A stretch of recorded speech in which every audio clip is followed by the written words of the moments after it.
Twelfth class mathematics NCERT के अंतर्गत आज एक नया चैप्टर इनवर्स ट्रिग्नोमेट्रिक फंक्शंस, जिसको हिंदी में हम प्रतिलोम त्रिकोणमितीय फलन कहते हैं, उस चैप्टर को स्टार्ट करने जा रहे हैं।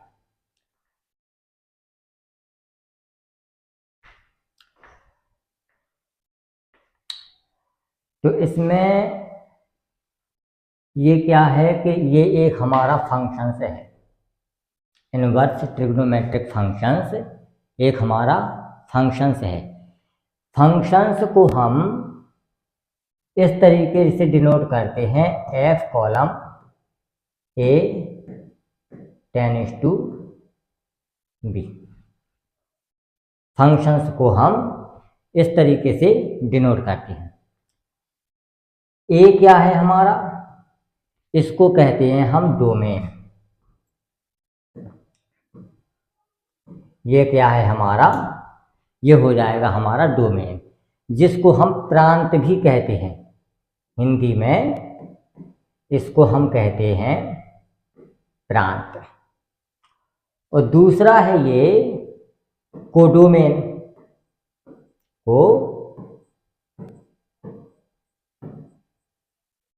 कोडोमेन, इसको हम कहते हैं सह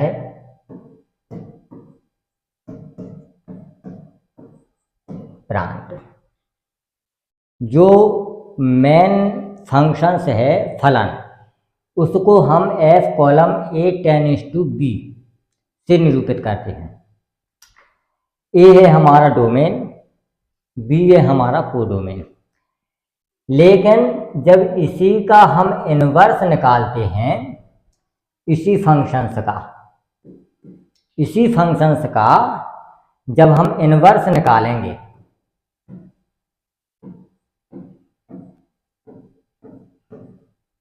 या प्रतिलोम,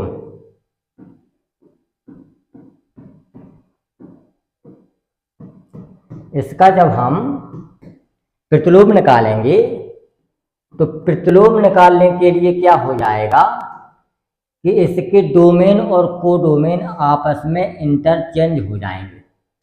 तो इसको हम निरूपित करेंगे एफ इनवर्स, कोडोमेन बन जाएगा डोमेन और डोमेन बन जाएगा हमारा कोडोमेन। ये है जो फंक्शंस दिया गया होता है, उसमें को हम आपस में इंटरचेंज कर देते हैं। डोमेन कोडोमेन हो जाएगा और कोडोमेन डोमेन बन जाएगा।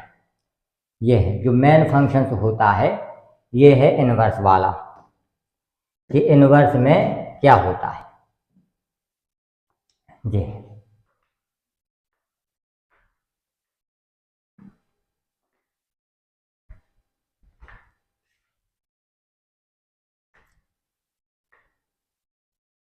अब ये तो थी फंक्शंस कि किसी भी फंक्शंस को यदि हम इनवर्स में कन्वर्ट करेंगे तो उसका डोमेन और कोडोमेन आपस में इंटरचेंज होता है। लेकिन सवाल वही है कि कौन से फंक्शंस हमारे इन्वर्टिबल हैं कि जिसका हम प्रतिलोम ज्ञात कर सकते हैं। ऐसे कौन कौन से फंक्शंस हैं जिनको हम प्रतिलोम या इनवर्स ज्ञात कर सकते हैं। तो उसके लिए क्या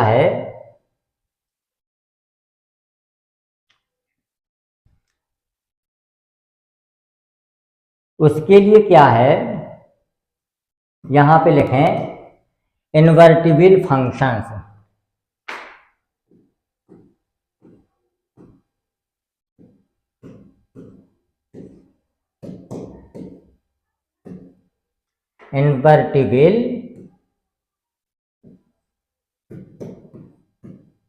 इन्वर्टिबल फंक्शंस कौन कौन से फंक्शंस हैं, ये इसी को कहते हैं हम हिंदी में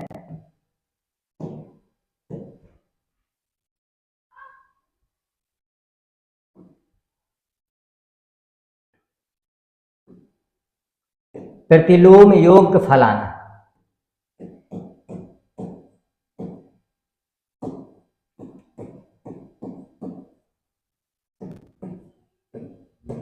हिंदी में इसको कहते हैं हम प्रतिलोम योग्य फलन।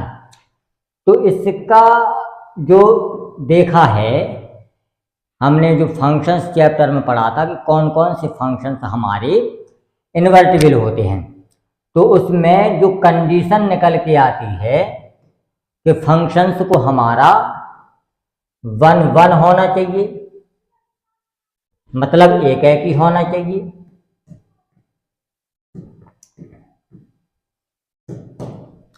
और दूसरा होता है कि आच्छादक होना चाहिए।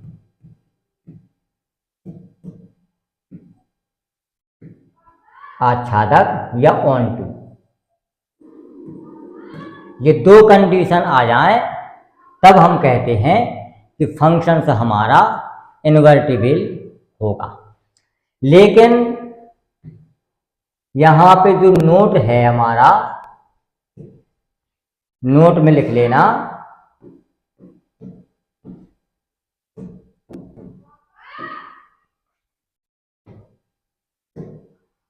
कि कोई भी ट्रिग्नोमेट्रिक फंक्शंस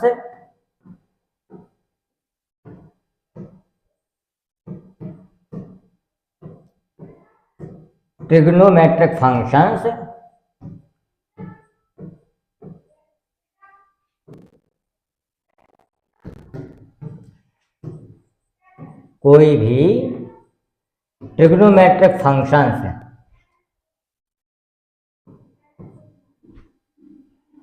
हमारा इन्वर्टिबल नहीं है।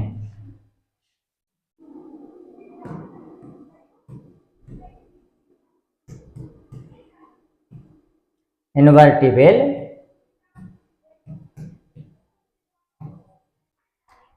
नहीं है।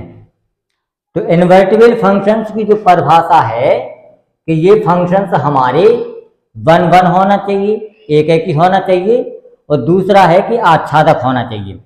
लेकिन कोई भी ट्रिग्नोमेट्रिक फंक्शंस हमारा इन्वर्टिबल नहीं है।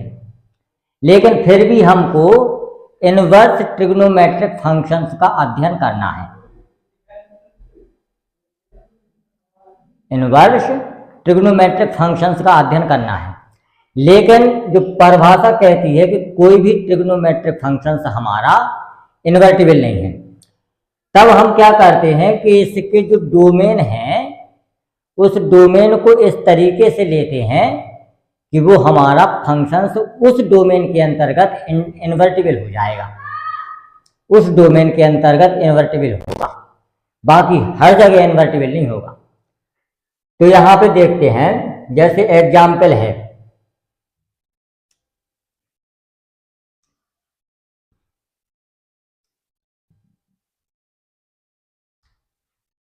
जैसे एग्जाम्पल है हमारा साइन एक्स। साइन एक्स यदि हम लें तो साइन एक्स आर से लेकर के -1 to 1 तक इसकी रेंज होती है साइन एक्स की। तब हम क्या करते हैं, आर का मतलब होता है कि प्रत्येक जगह इसका हम ग्राफ बना सकते हैं। तो यहां पर यदि हम देखें इसका, तो इस तरीके से बनेगा ये।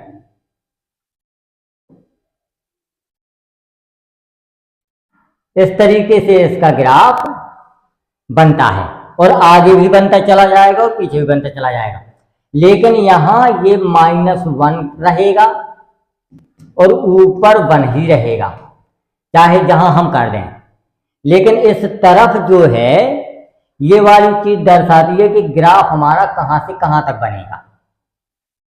तो ग्राफ हमारा पूरा का पूरा उस लाइन में बन सकता है, लेकिन इसका जो कोडोमेन है वो -1 और 1 के बीच में ही रहेगा, इसके ऊपर नहीं जा सकता है।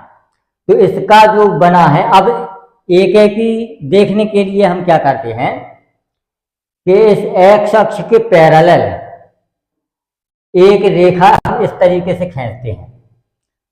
तो हम देखें कि ये रेखा कई जगह हमारी कट करती है, कई पॉइंट कट करते हैं।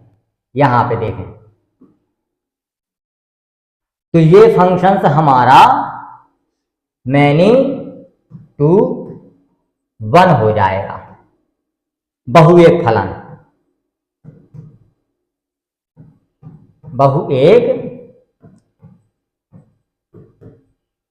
बहुएक फलन हो जाएगा। तो एक एक ही तो नहीं होगा, 1 to 1 नहीं होगा। लेकिन इन्वर्टिबल की परिभाषा हमारी कहती है कि उसको 1 to 1 भी होना चाहिए और ऑन टू भी होना चाहिए। लेकिन यहाँ पे तो ये 1 to 1 ही नहीं है, तब फिर हम इसका इन्वर्टिबल कैसे निकालेंगे? तो इसका इन्वर्टिबल निकालने के लिए जो ये साइन यहाँ पे R लिखा हुआ है, इसको हम क्या कर देते हैं कि इसका जो डोमेन है वो -π/2 से लेकर प्लस के π/2 तक कर देते हैं। और यहां पे ये हो जाएगा -1 to 1। अब इसी ग्राफ में देखें कि ये वाला जो पॉइंट है इसका,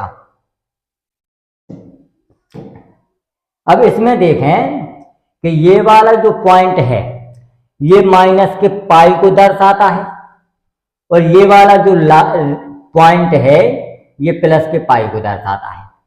तो ये जो बीच वाली रेखा है ये माइनस का π/2 दर्शाएगा और यहां पे जो रेखा है ये π/2 को दर्शाएगा।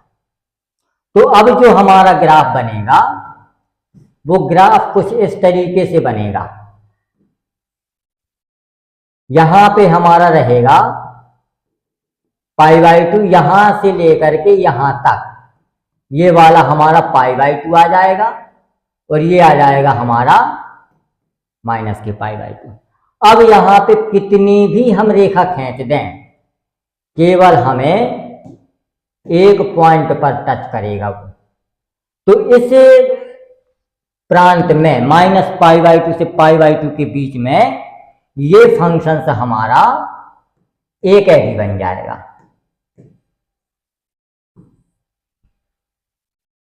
एक ही बन जाएगा और आच्छादक भी बन जाएगा, केवल -π/2 से π/2 के बीच में।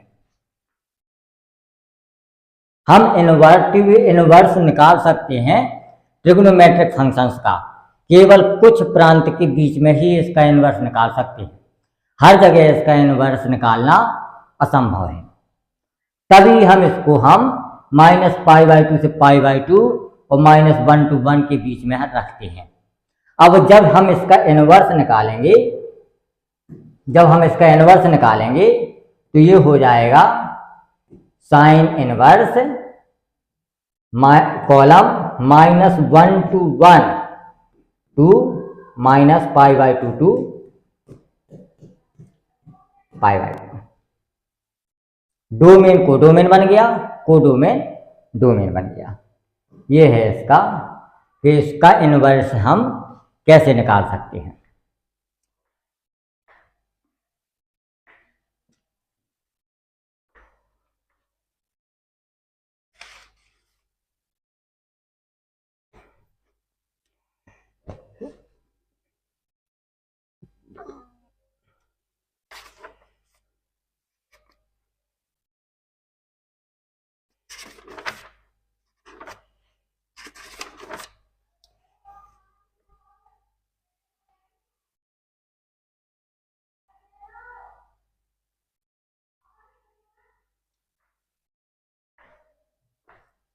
इसी तरह से कॉस इनवर्स का है, सेक इनवर्स का है कि कुछ निश्चित प्रांत या निश्चित डोमेन के अंतर्गत ही हम इनकी इन्वर्टिबल फंक्शंस होते हैं। हमारी ट्रिग्नोमेट्रिक फंक्शंस हर जगह इनका इनवर्स नहीं निकाल सकते हैं, इसीलिए इनके डोमेन को हम श्रिंक करते हैं कि हम सिर्फ -π/2 to π/2 ही लेंगे, तभी ये साइन इनवर्स हम निकाल सकते हैं साइन थीटा का।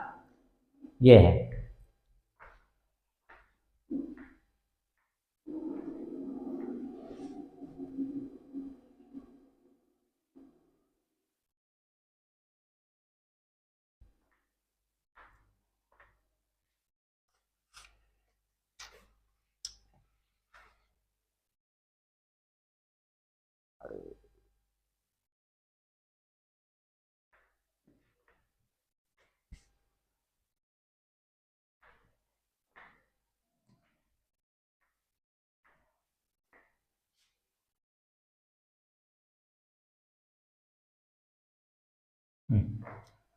अब देखते हैं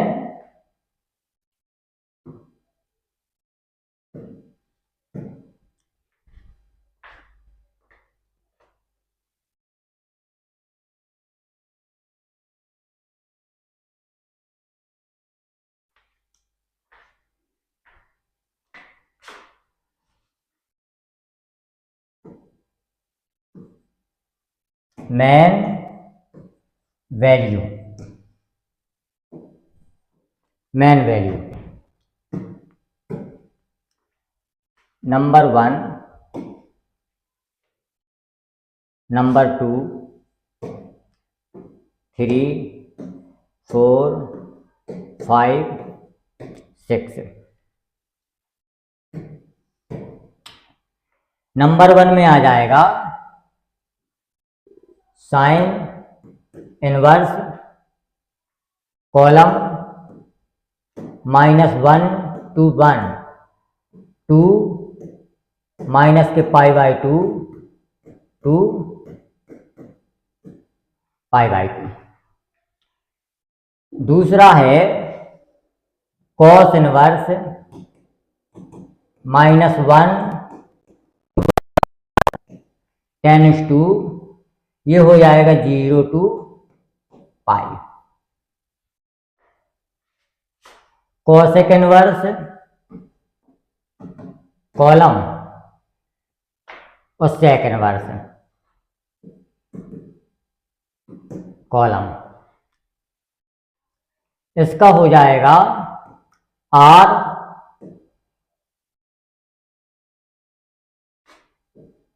-1 to 1 10:2 माइनस के π/2 टू π/2, और यहां पे हो जाएगा 0। दूसरा इसका भी हो जाएगा R -1 to 1 10:2 0 से π, और यहां पे हो जाएगा π/2, और इसका हो जाएगा R वो tan inverse R tan:2 minus π/2 से π/2, और इसका भी हो जाएगा cot inverse R tan:2 R, और यहाँ पे हो जाएगा 0 से लेकर π। इतना है।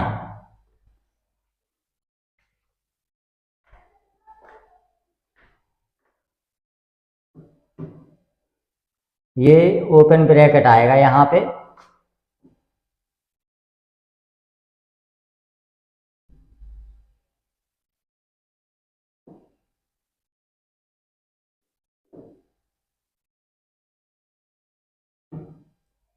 ओपन ब्रैकेट आएगा,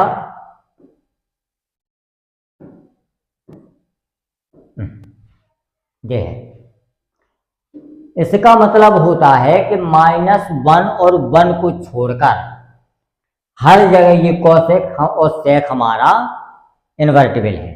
केवल -1 और 1 के बीच में, यहाँ पे माइनस के π/0 को छोड़कर -π/2 π/2 के बीच में ये हमारा फंक्शन इन्वर्टिबल हो जाएगा, और कोडोमेन इसकी -1 और 1 को छोड़कर हर जगह रहेगी।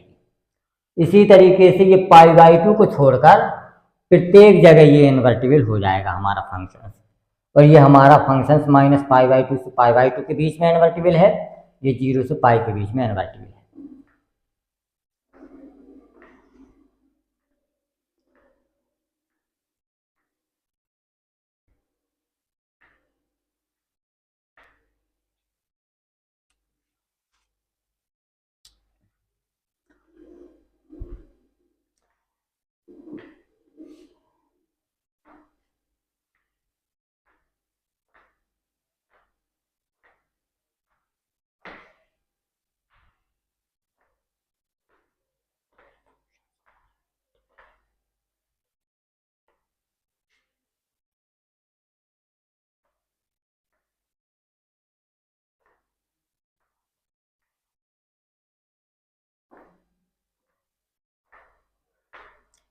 अब इसमें एक चीज और है,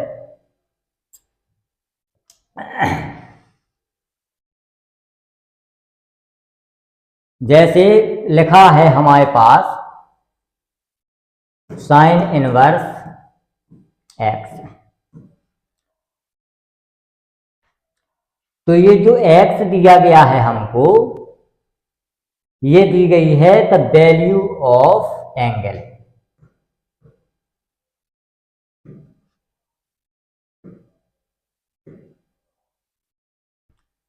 कोण का मान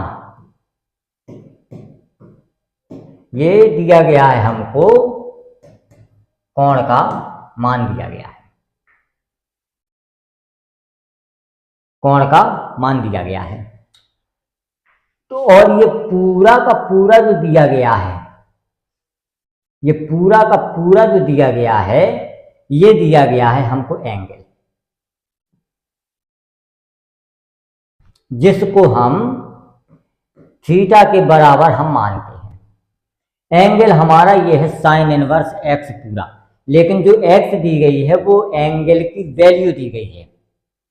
इसी के आधार पर हमको सारे के सारे क्वेश्चन सॉल्व करना है कि साइन इनवर्स एक्स को हम थीटा के बराबर ही मानेंगे, उस थीटा की हम वैल्यू निकालेंगे।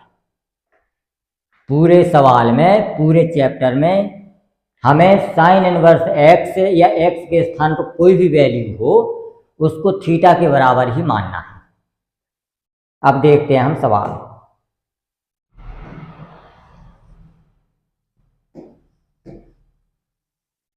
क्वेश्चंस दिया गया है हमको साइन इनवर्स 1/√2 इतना दिया गया है।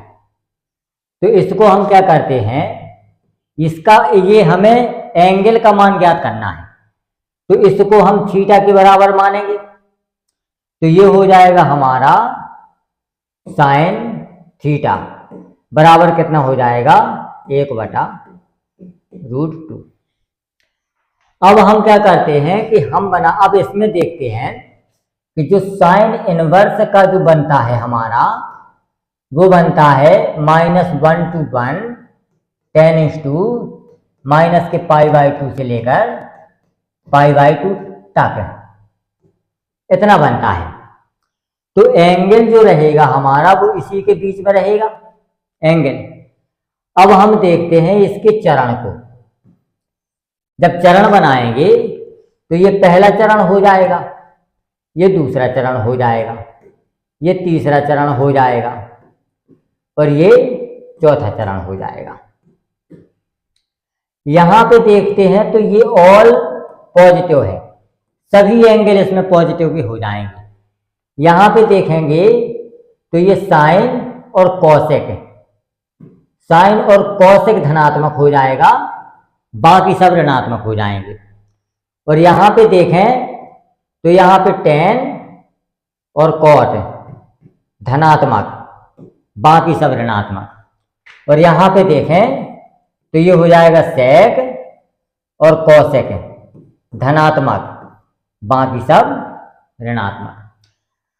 अब हमें निकालना है साइन थीटा 1/√2। तो साइन हमारा पॉजिटिव रहेगा, ये वाला एंगल हमारा हो जाएगा 0 + 0 डिग्री, ये हो जाएगा π/2। और यहाँ पे जस्ट अभी एंगल अगर हमारा इस तरीके से चलता है तो ये पॉजिटिव का साइन देगा, और यदि एंगल हमारा इस दिशा में चल पड़े तो ये निगेटिव का साइन दे देगा, ये हो जाएगा हमारा -के π/2। अब हमें चाहिए π/2। तो साइन का जो अब हमें देखना है कि साइन की जो वैल्यू है एंगल की, वो इसी या तो यहां बनेगा या यहां बनेगा। लेकिन यहां बनेगा तो साइन ऋणात्मक हो जाएगा, क्योंकि यहां पे सिर्फ सेक और कॉसेक धनात्मक है, वो कॉस और सेक धनात्मक है। यहां पे कॉस और सेक धनात्मक है, बाकी सब ऋणात्मक है। तो हमारा साइन का जो चिन्ह है वो इस दिशा में बनेगा कहीं, और कितना, अब साइन थीटा का साइन में 1/√2 मान जो होता है वो π/4 का होता है, तो यहाँ पे π/4 का मान बन जाएगा। तो यहाँ पे इसको लिख सकते हैं हम साइन π/4, साइन से हमारा साइन कैंसिल, थीटा बराबर π/4, ये हमारा इसका आंसर हो जाएगा।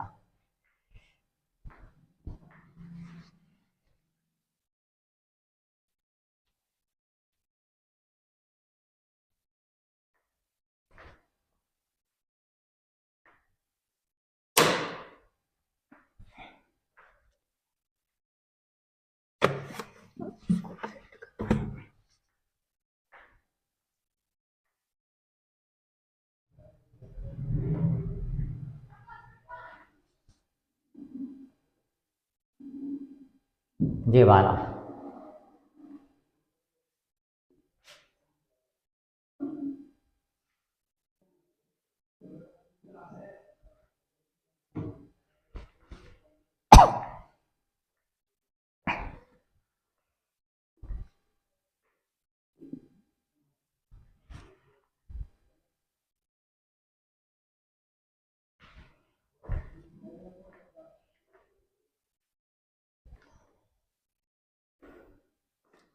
यहाँ पे लिखा है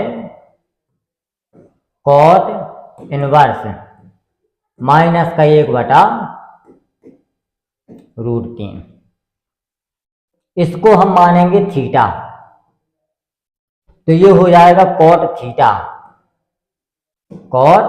थीटा बराबर हो जाएगा -1/√3, इतना है। ये लिखा है। अब हमें देखना है कि कॉट 1/√3 किस में मान होता है हमारा, तो ये होता है 60 डिग्री का मान होता है, कॉट 60 का मान 1/√3 होता है। अब हमें देखना है चरण, लेकिन ये ऋणात्मक है, तो हमें देखना है चरण। अब इसमें एक चीज देखना है कि जो कॉट का जो परिसर है हमारा कॉट इनवर्स का, वो है r/0 और पाई, इतने के बीच में है हमारा। तो हमारा जो एंगल रहेगा वो 0 और पाई के बीच में ही रहेगा, एंगल हमारा 0 और पाई के बीच में रहेगा। अब हमें देखना है इसके चरण ये हैं हमारे, ये है पहला चरण, ये है हमारा दूसरा चरण, ये है हमारा तीसरा चरण, और ये है हमारा चौथा चरण।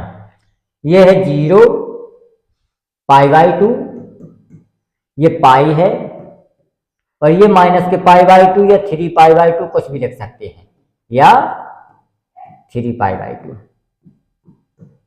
ये वाली रेखा हमें, हमारी जो बेस लाइन है वो ये है, इसी से हमारा एंगल निर्धारित होगा।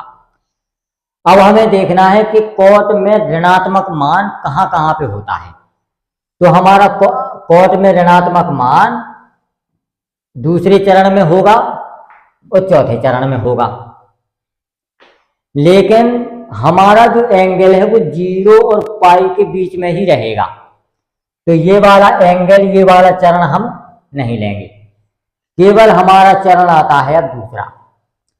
अब दूसरे में यहां पे कोई एंगल बनेगा हमारा यहां पे एंगल बनेगा, और एंगल कितना है π/3,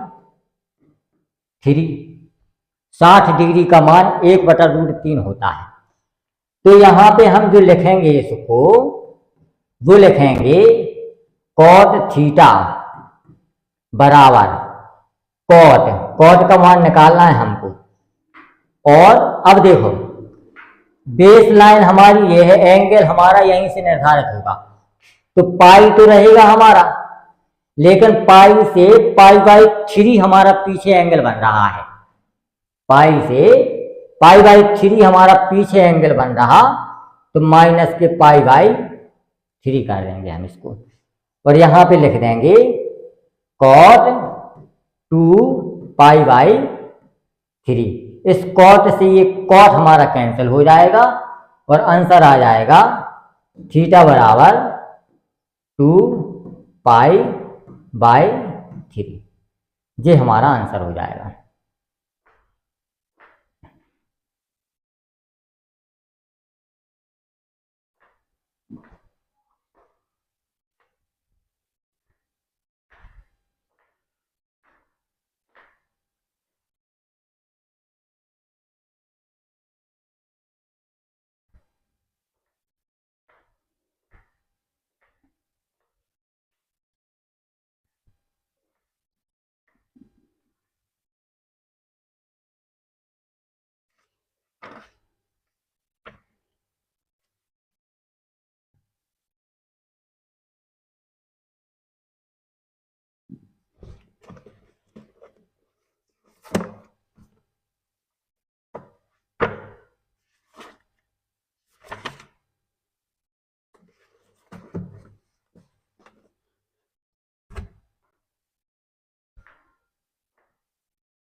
अगला देखते हैं।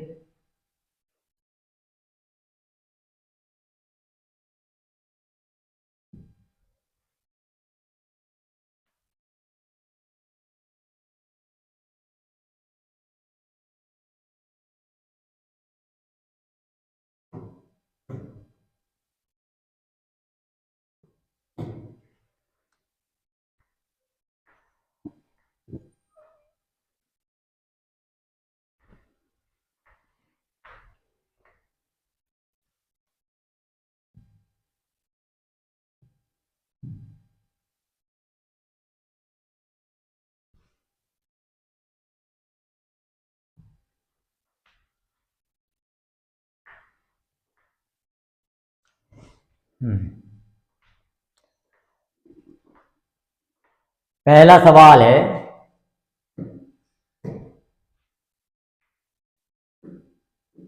पहला सवाल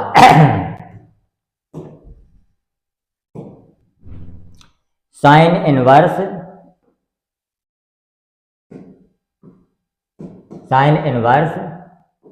माइनस का 1/2,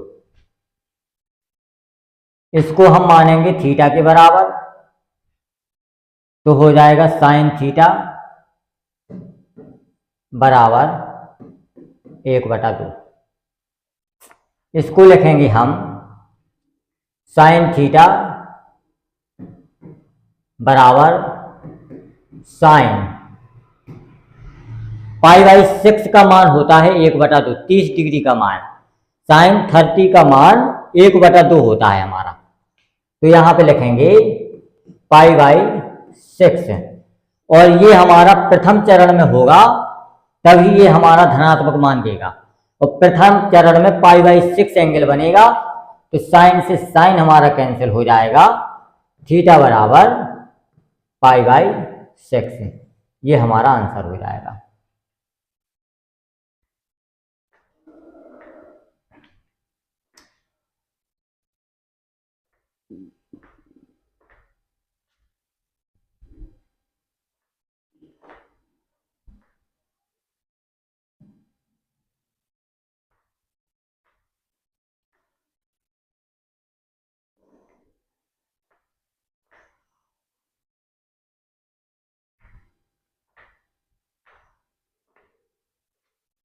दूसरा है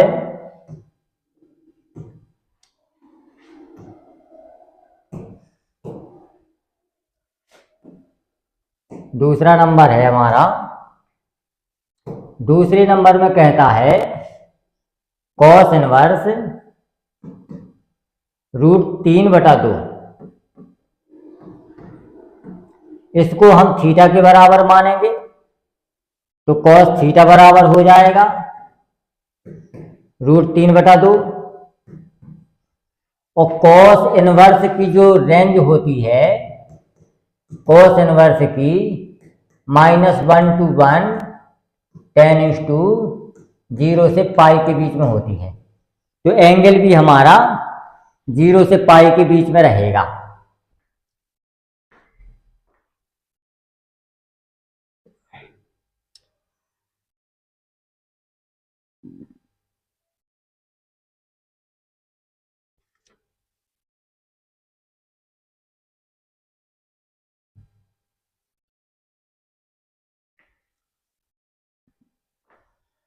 और ये जो कॉस का है हमारा मान, ये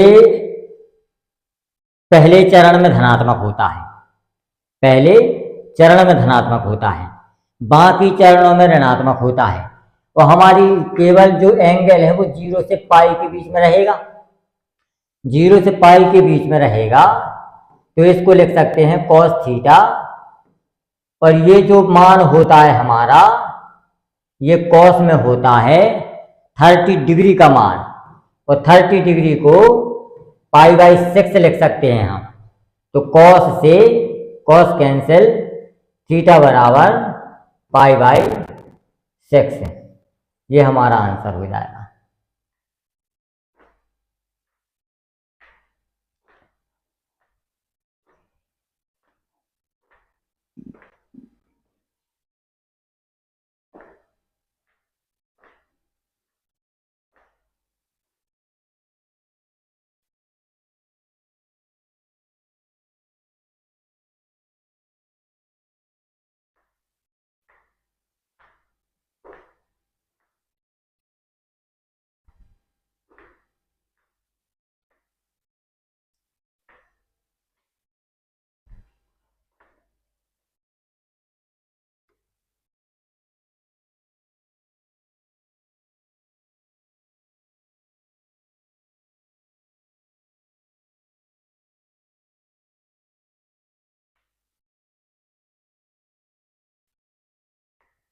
अगला देखते हैं।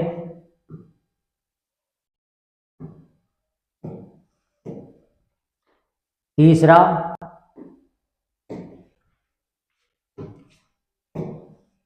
कॉसेक इनवर्स 2, कॉसेक इनवर्स 2 का मान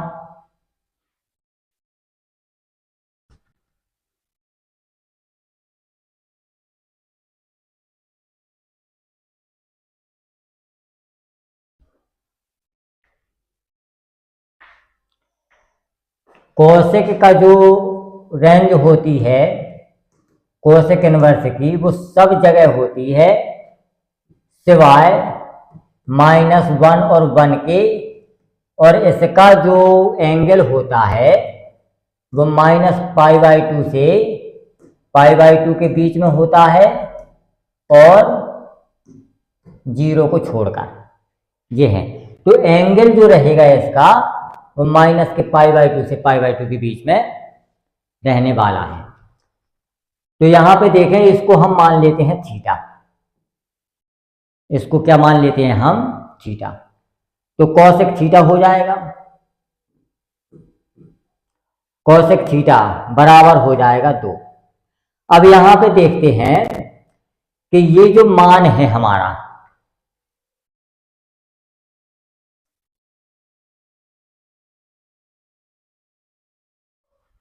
तो इसका जो मान है -π/2 to π/2 के बीच में रहेगा। और यहां पे लिख सकते हैं कॉसेक थीटा बराबर कॉसेक।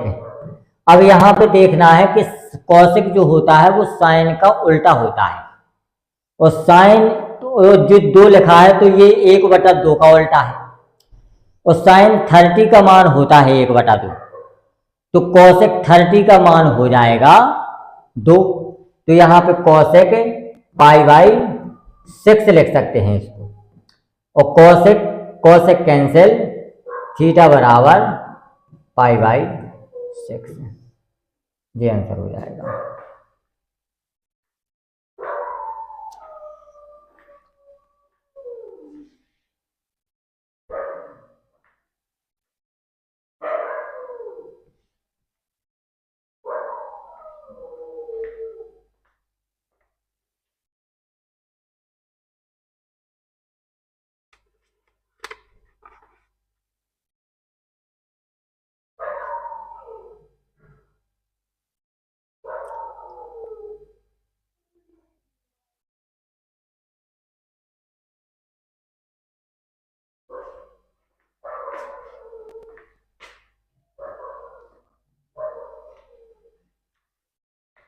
अगला देखते हैं।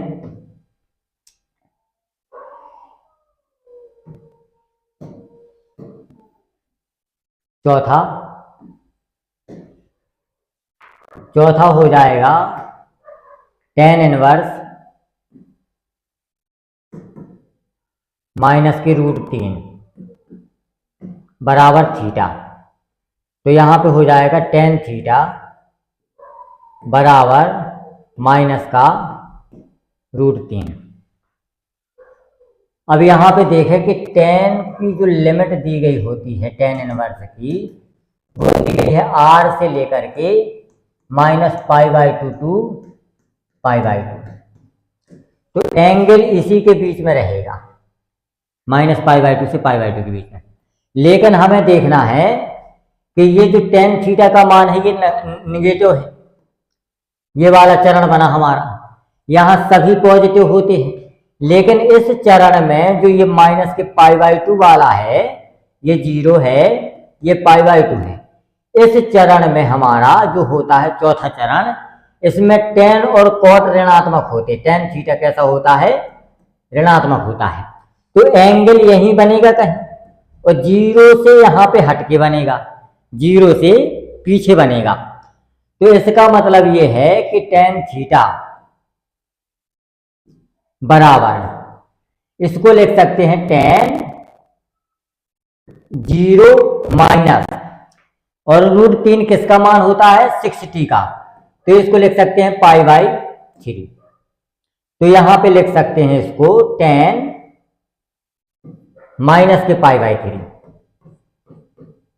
और tan से tan हमारा ये हो जाएगा कैंसिल, थीटा बराबर कितना आ जाएगा? माइनस का π/3। यही आंसर हो जाएगा।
गलत बता दिया यार मैं।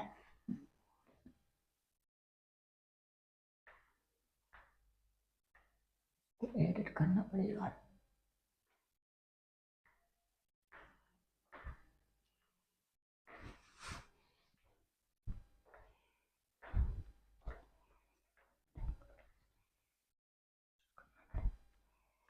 इसको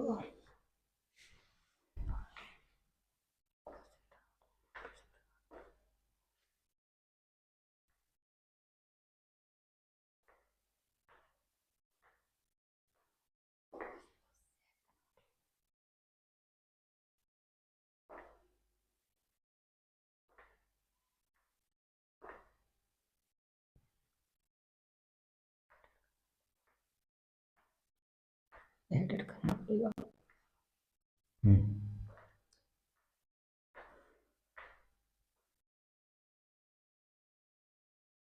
अब देखते हैं अगला।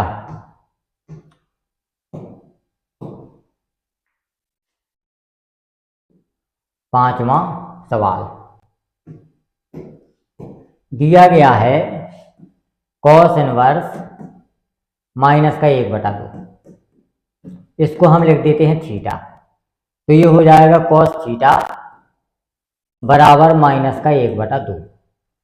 और cos की जो रेंज है, cos इनवर्स की जो रेंज है वो है -1 to 1 10 to 0 से पाई के बीच में, तो एंगल इसी के बीच में होगा कहीं।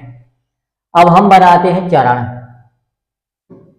चरण ये हो गया पहला चरण, ये हो गया दूसरा चरण, ये हो गया तीसरा और ये हो गया चौथा। यहां सभी पॉजिटिव होते हैं, ऑल पॉजिटिव। दूसरे चरण में होता है साइन और कोसेक, धनात्मक होते हैं, बाकी सब ऋणात्मक होते हैं। यहां पे टेन और कॉट धनात्मक होते हैं, बाकी सब ऋणात्मक होते हैं। यहां कॉस और सेक धनात्मक होते हैं, बाकी सब ऋणात्मक होते हैं। इतना होता है। तो यहां पे देखते हैं कॉस हमारा ऋणात्मक है और 0 के पाई के बीच में है, तो यहां पे तो होगा नहीं क्योंकि यहां पे सारे के सारे धनात्मक हैं। हमारा एंगल कहीं इस चरण में बनेगा क्योंकि एंगल जो है वो हमारा 0 और पाई के बीच में ही बनता है। अब यहां पे देखना है कि 1/2 किसका मान है, तो cos 60 का मान होता है 1/2 और उसको लिख सकते हैं हम π/3। तो यहां पे जब इसको लिखेंगे इस वाले को, तो इसको लिखेंगे cos।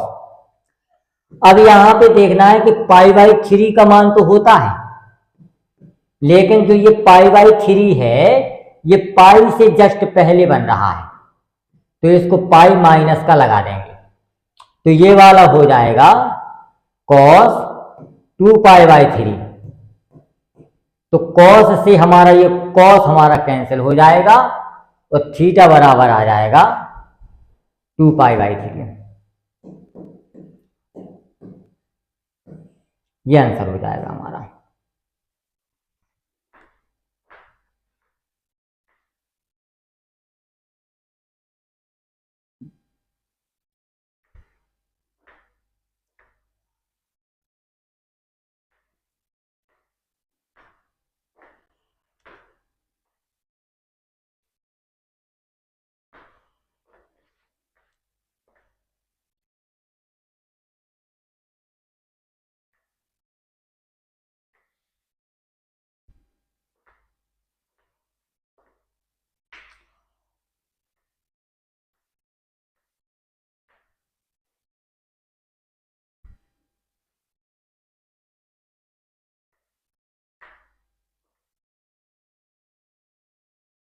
दूसरा सवाल देखते हैं।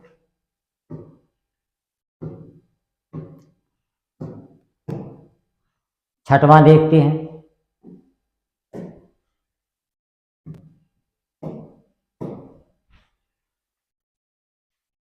tan इनवर्स -1 बराबर होता है थीटा, tan थीटा बराबर होता है -1। और इसकी जो रेंज होती है, tan इनवर्स का जो फंक्शंस होता है वो होता है r tan(2) -π/2 से लेकर π/2। ओपन ब्रैकेट रहेगा इसमें tan और cot में, क्योंकि ये इसका जब ग्राफ बनाएंगे तो ये π/2 को टच नहीं करता है, इसीलिए इसका जो है ओपन ब्रैकेट रहेगा। तो हमारा एंगल -π/2 से π/2 के बीच में रहेगा। यहाँ पे बनाएंगे हम चरण, पहला, दूसरा, तीसरा, चौथा। हमारा एंगल रहेगा -π/2 से लेकर +π/2 से लेकर -π/2 तक, इतने रेंज में हमारा घूमेगा। यहाँ पे तो सारे के सारे धनात्मक होते हैं, इसीलिए हमारा एंगल यहाँ पे नहीं बनेगा, क्योंकि tan हमें ऋणात्मक में चाहिए। हमारा एंगल बनेगा यहाँ पर इस तरीके से, और ये 0 का एंगल है, यहाँ पे 0 से जस्ट पीछे बनता है हमारा एंगल। और ये कितना बनेगा, tan में एक मान होता है π/4 का, तो जितना यहाँ पे आएगा वो -π/4 हो जाएगा। तो इसको हम लिख सकते हैं tan माइनस का π/4।